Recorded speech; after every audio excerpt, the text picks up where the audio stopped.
Hello friends, DPS अनुपम में आपका बहुत बहुत स्वागत है। मैं अनुपम कुमार सिंह फिर एक नए वीडियो के साथ आपके सामने उपस्थित हुआ हूं। दोस्तों, ये टॉपिक हमने लिया है आधुनिक भारत के इतिहास से स्वराज पार्टी।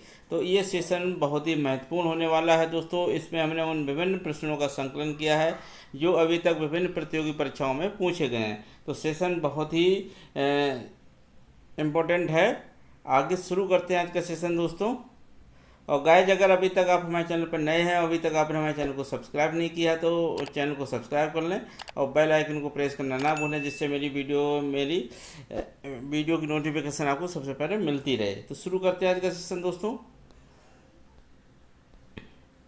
दोस्तों, स्वराज पार्टी। तो दोस्तों, इसके स्वराज पार्टी से की पृष्ठभूमि थोड़ा हम जान लेते हैं कि स्वराज पार्टी की स्थापना क्यों होती है। तो प्रश्न बन जाता है कि स्वराज पार्टी की स्थापना क्यों होती है, कब होती है और किन के द्वारा की जाती है। तो हम थोड़ा सा पृष्ठभूमि असहयोग आंदोलन की तरफ, जैसे हमने लास्ट वीडियो में बताया है, तो असहयोग आंदोलन गांधी के द्वारा जो शुरू किया जाता है दोस्तों, और एक चोरी चोरा कांड होता था जिसमें 4 फरवरी को एक थाने में आग लगा देने से 22 पुलिसकर्मियों की मृत्यु हो जानी है। इससे दुखी होकर दोस्तों क्या होता है, गांधी के द्वारा ये असहयोग आंदोलन बंद कर दिया जाता है, वापस ले लिया जाता है। और दोस्तों क्या होता है, 10 मार्च को क्या होता है दोस्तों, ये गांधी जी को गिरफ्तार कर लिया जाता है। इसके बाद दोस्तों क्या होता है कि जैसे कि असहयोग आंदोलन भी खिलाफ हो गया था, खिलाफत आंदोलन भी खिलाफ हुआ। तो दोस्तों कि कांग्रेस के जो वरिष्ठ नेता थे, इनके बीच में एक बहस छिड़ गई कि आखिर हमको किस दिशा में काम करना चाहिए।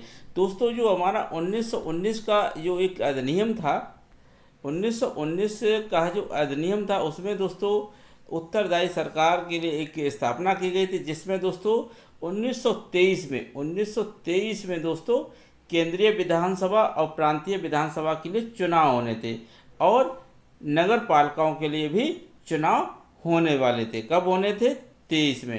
1923 में।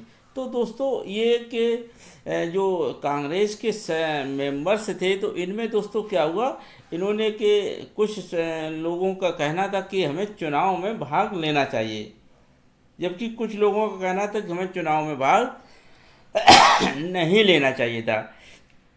तो इसी पे हम देखते हैं कि स्वराज पार्टी की स्थापना कैसे होती है। तो दोस्तों, जो स्वराज पार्टी की स्थापना होती है, ये जनवरी 1923 में। कहाँ होती है दोस्तों? इलाहाबाद में होती है ये दोस्तों, इलाहाबाद में होती है। तो जैसे हमने बताया कि 12 फरवरी 1922 को असहयोग आंदोलन जो होता है जो समाप्त कर दिया जाता है। इसके बाद दोस्तों क्या होता है, कांग्रेस सदस्यों का 2 समूह में विभाजन हो जाना। जैसे कि दोस्तों एक समूह के लोग जो थे वो कह रहे थे कि कांग्रेस को व्यवस्थापिका सभाओं के चुनाव में भाग लेना चाहिए। ये बात कांग्रेस के कुछ मेंबर के द्वारा कही जा रही थी कि जो 1923 में दोस्तों चुनाव होंगे और इसमें क्या है कि हमको चुनाव में भाग लेना चाहिए और सरकार के अंदर ही उनके द्वारा किए गए कार्यों में अड़ंगा लगाना है, उनका कोई भी कार्य नहीं होने देना है, हमें असहयोग ही करना है। चुनाव में भाग जरूर लेंगे, मगर हम सरकार में अगर किसी पद पर बैठेंगे तो उनके द्वारा अगर कोई कार्य किया जाएगा तो हम उनको अड़ंगा लगाएंगे। ऐसी बात सोचने वाले जो लोग थे उनको दोस्तों एक नाम दे दिया गया, चेंजर्स, यानी परिवर्तनवादी लोग। तो ये परिवर्तनवादी लोग, तो इनके द्वारा ये कौन कौन थे? CR दास, मोतीलाल नेहरू और विट्ठल भाई पटेल। ये लोगों का कहना था कि हमें चुनाव में भाग लेना चाहिए। भाई अगर एक दूसरी तरफ देखें, जो गांधीवादी विचारधारा के लोग थे, ये दोस्तों इनको नाम रखा गया नो चेंजर्स। ये लोग चुनाव में भाग लेने के खिलाफ थे, तो इसलिए इनको अपरिवर्तनवादी कहा गया। तो इनमें दोस्तों कौन कौन नाम थे? एक सरदार वल्लभ भाई पटेल थे दोस्तों, वहीं दोस्तों राजगोपालचारी थे, राजेंद्र प्रसाद थे, डॉक्टर अंसारी। इन लोगों का चुनाव में भाग लेने का विरोध कर रहे थे कि हमको चुनाव में अगर हमने भाग ले लिया और दोस्तों हम किसी पद पर अगर मिल जाएंगे तो जो हमारी स्वराज प्राप्ति की जो आकांक्षा है, ये हम कहीं न कहीं गुमराह हो जाएंगे। तो ऐसा दोस्तों दो जो कांग्रेस जो थी वो दो धड़ों में विभाजित हो जाती है। तो दोस्तों क्या होता है, उसी समय कांग्रेस का गया अधिवेशन होता है। कांग्रेस का गया अधिवेशन होता है, कब होता है? दिसंबर 1922 में होता है। दिसंबर 1922 में गया अधिवेशन होता है। दोस्तों गया अधिवेशन में ही C.R. दास और मोतीलाल के प्रस्ताव को अस्वीकार कर दिया जाता है। गया अधिवेशन में C.R. दास और मोतीलाल के जो प्रस्ताव को अस्वीकृत कर दिया जाता है, क्योंकि हमको उन्होंने चुनाव में भाग लेने का प्रस्ताव रखा, जो कि अस्वीकृत कर दिया जाता है। दोस्तों होता क्या है, उन नवंबर 1923 को, नवंबर 1923 को तो जो कांग्रेस खिलाफत स्वराज पार्टी, इससे क्या होता है दोस्तों, ये जो कांग्रेस से त्याग दे से अपना इस्तीफा दे देते हैं और कांग्रेस से बाहर निकल आते हैं। ये फिर एक पार्टी का गठन करते हैं, जिसका नाम दोस्तों क्या रखता है, कांग्रेस खिलाफत स्वराज पार्टी का ये गठन करते हैं। जब इनका जो प्रस्ताव जो था अस्वीकार कर दिया जाता है, तो ये कांग्रेस से इस्तीफा दे देते हैं और एक नई पार्टी का गठन करते हैं। और इस पार्टी का जो असली नाम था दोस्तों, कांग्रेस खिलाफत स्वराज पार्टी। इसके दोस्तों जो तो कब इसका गठन किया जाता है दोस्तों, 1 जनवरी 1923 को। जनवरी 1923 को कहाँ किया गया, इलाहाबाद में। और इसके दोस्तों अध्यक्ष जो थे वो कौन थे, C.R. दास को बनाया गया। भाई महासचिव दोस्तों किसे बनाया गया, मोतीलाल नेहरू को बनाया गया। आगे दोस्तों 19 नवंबर 1923 में, नवंबर 1923 में केंद्रीय विधानसभा और प्रांतीय विधान परिषदों के चुनाव होते हैं। जिसमें दोस्तों क्या होता है, स्वराज पार्टी को बहुत ज़्यादा सफलता मिलती है। वहीं अगर देखा जाए तो केंद्रीय व्यवस्थापिका में 1 से 5 सीटों में से कितनी सीटें प्राप्त होती हैं, उसको 42 सीटों पर जीत हासिल होती है। तो इस तरह से अगर देखा जाए तो जो स्वराज पार्टी थी उसको काफ़ी बहुमत मिला। भाई अगर केंद्रीय विधानसभा की सीटों में से कितनी, 1 से 5 थी और उसको 42 सीटें मिली। अगर हम प्रांतीय विधानसभाओं की बात करें तो प्रांतीय विधानसभाओं में दोस्तों क्या है, स्वराज पार्टी को दोस्तों कहाँ कहाँ बहुमत मिला, मध्य प्रांत में स्पष्ट बहुमत प्राप्त होता है। भाई अगर बंगाल में ऐसे सबसे बड़ी पार्टी बनकर उभरी स्वराज पार्टी, भाई बम्बई और संयुक्त प्रांत में भी संतोषजनक इसने सफलता हासिल की। पर जो पंजाब और मद्रास में इसे कोई सफलता नहीं मिल सकी, पंजाब और मद्रास। तो प्रश्न बन जाता है दोस्तों, स्वराज पार्टी को कहाँ पे बहुमत नहीं मिला, कहाँ पे उसने अच्छा संतोषजनक कार्य नहीं किया, तो पंजाब और मद्रास में।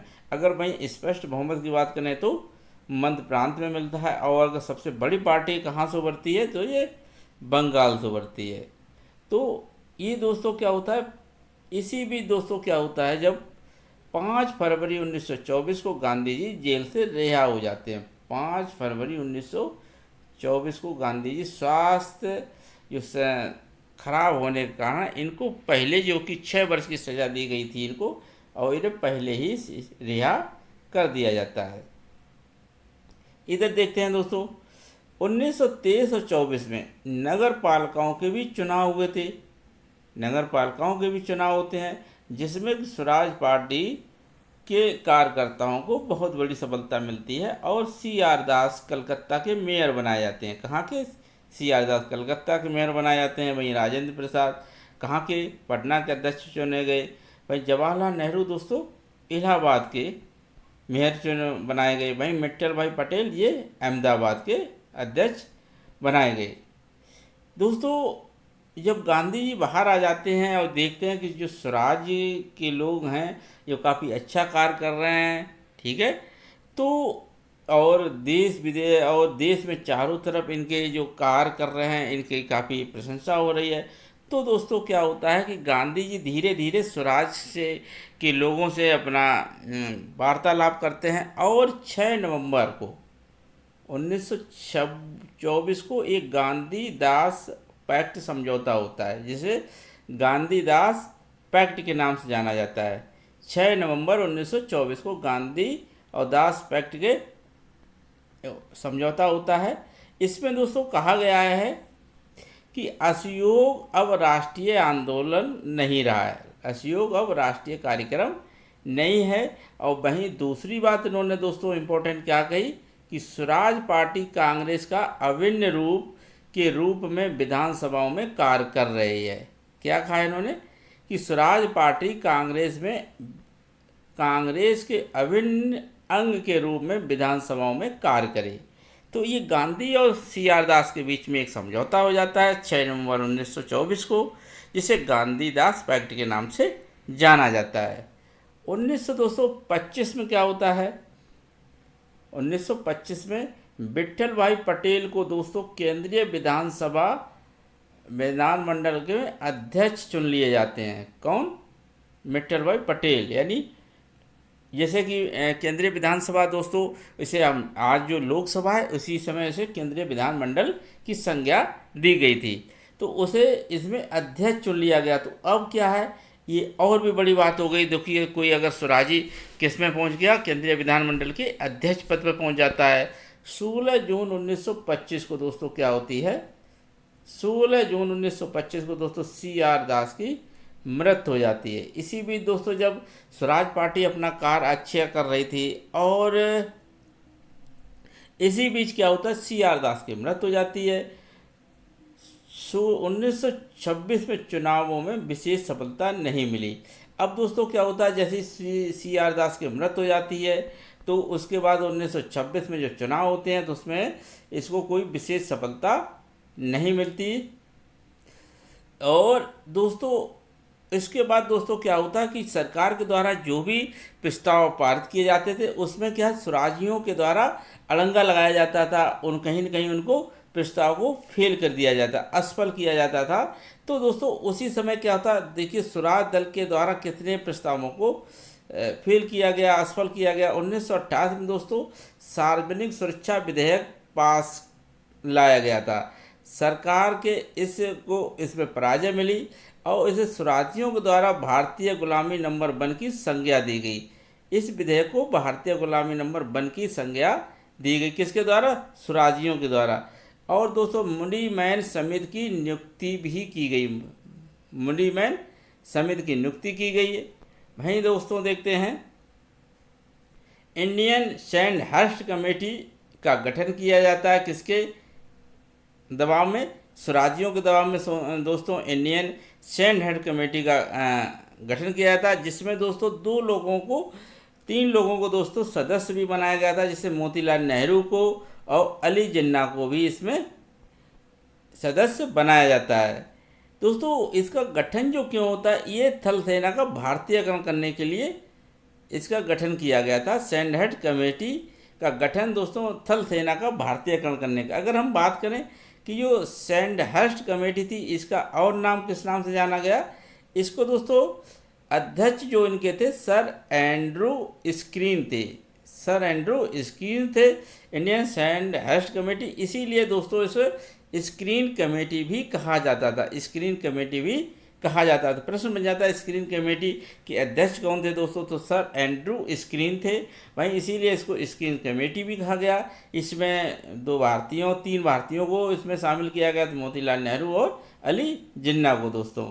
और इसी के द्वारा दोस्तों मुंडीमैन समिति की भी नियुक्ति की गई थी। तो ये था कि जो स्वराजियों के द्वारा दोस्तों जो उपलब्धि हासिल की गई थी, विभिन्न नगर पालिकाओं में अध्यक्ष चुन लिए गए थे। वहीं केंद्रीय विधानमंडल में दोस्तों इनके विट्ठल भाई पटेल को अध्यक्ष बनाया गया था। तो आगे चल कर दोस्तों क्या होता है कि स्वराज पार्टी थी धीरे धीरे ख़त्म हो गई, क्योंकि दोस्तों उस 27 और उसमें 27 में 1927 में साइमन कमीशन दोस्तों का गठन होता है, जो भारत आता है, जिसका विरोध पुरजोर से पूरे भारत में किया जाता है। और स्वराजियों के द्वारा फिर इसी में कांग्रेस में जाके मिल जाते हैं और फिर एक रूप से धीरे धीरे स्वराज पार्टी का अंत हो जाता है। तो ये था दोस्तों आज का सेशन। आपको कैसा लगा कमेंट करके दोस्तों हमें ज़रूर बताएं कि स्वराज पार्टी कहीं अगर कोई कन्फ्यूजन्स रही हो दोस्तों में कमेंट करके ज़रूर बताएं। कहीं पर कोई क्वेश्चन मिसिंग रहा हो और वीडियो अगर आपको अच्छा लगा तो कमेंट करके हमें ज़रूर बताएं। वीडियो को लाइक और शेयर करना ना भूलें और चैनल को दोस्तों सब्सक्राइब ज़रूर कर लें। थैंक यू दोस्तों।